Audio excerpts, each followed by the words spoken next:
Sejumlah pihak menilai penanganan hukum terkait kasus di DKI Jakarta tidak berkeadilan. Contohnya dalam kasus dugaan korupsi dalam pengadaan sumber daya UPS.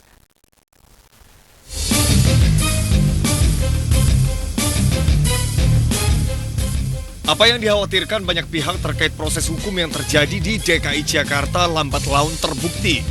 Kasus UPS atau sumber daya bebas gangguan contohnya.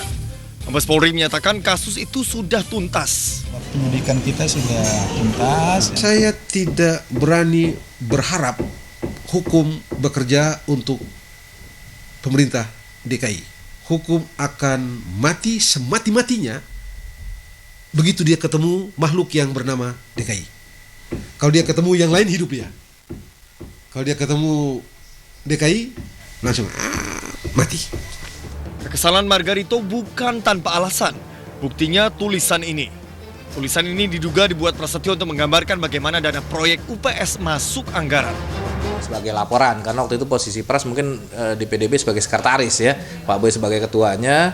Bang Arti bukan tulisan saya nih ya. Kata saya tulisan saya, bukan tulisan saya nih.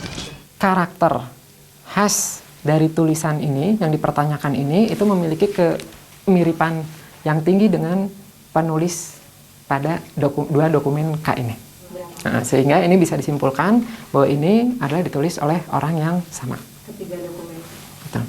Di dalam tulisan itu tergambarkan jelas bagaimana Ketua DPRD DKI Jakarta dan Gubernur Basuki Cahayapurnama alias Ahok berkomplot meloloskan APBD pengganti. Dia mengirim surat kepada Ketua DPRD itu pada tanggal 21 Oktober. Nah ini saya kira Ahok memperhitungkan itu secara baik. Ironinya saat Mabes Polri menyatakan kasus UPS sudah tuntas, hanya 3 orang yang diseret ke meja hijau. Jangan ini sebagai permainan politis untuk dilemparkan kepada klien kami.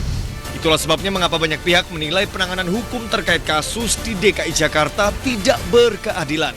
Karena proses hukum tidak menyentuh para dalang dalam kasus senilai 1,6 triliun rupiah itu. Bagaimana menurut Anda? Tim MNC Media melaporkan.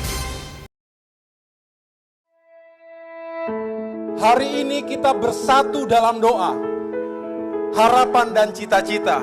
Benar bahwa Jakarta harus terus berkembang, tetapi pada saat yang sama kita wajib memastikan agar warganya bisa hidup aman, adil, sejahtera dan makmur. Tanpa membeda-bedakan suku, agama, ras, dan antar golongan.